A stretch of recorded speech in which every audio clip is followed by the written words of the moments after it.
මේ අවස්ථාවේදී ඇතිනා දෙවගණගේ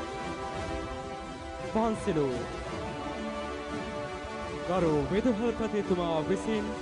ආලෝකමත් වනු ඇති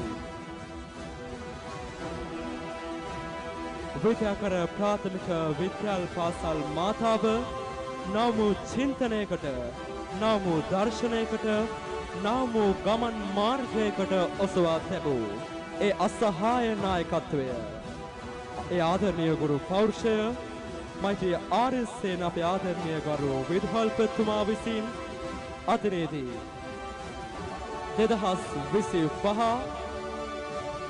විද්‍යාකර නිවාසාන්තර ක්‍රීඩා උළෙහි ආරම්භක නිමේෂය සංකේතාත්මකව ආරම්භමින්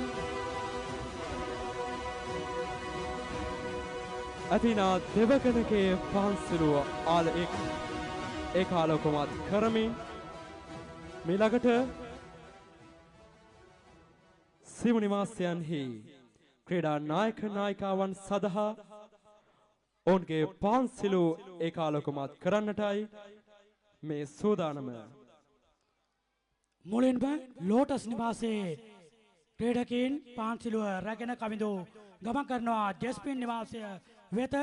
ඉතින් අපේ මේ ක්‍රීඩාවේ උත්තරීතර පරමාර්ථයන් මුදුපත් කරගනිමින් අපේ ඓතිහාසික මතකයන්ට මුල් තැන දෙමින් තමයි මේ ආකාරයෙන් ඔලිම්පික් පන්සිලුව දැල්වීමේ කාර්යය සෑම ක්‍රීඩා උත්සවයකදීම සිදු කරනු ලබන්නේ. ඉතින් අද දවසේත් ඕපනායක විද්‍යාකර ප්‍රාථමික විද්‍යාලයේ දූපතුන් මේ ආකාරයෙන් ඒ නම අත්දැකීම ඉදිකර ගනිමින් දැන් ලිලි නිවාසයේ වෙත ගමන් කරන මොහොත කවුද ඔබගේ අඬ අවදි කරන්න අවස්ථාව. එදා පුරාතන ග්‍රීසියේ ක්‍රීඩාව ආරම්භයේදී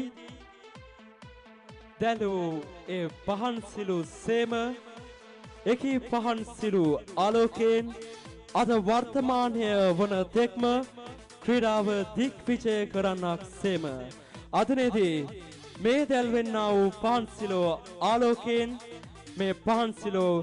බලමහිමිනුත් අපේ ආදරණීය විද්‍යාකර මේ ක්‍රීඩා පුංචි තරුන්ගේ ආශාවන් අභිප්‍රායන්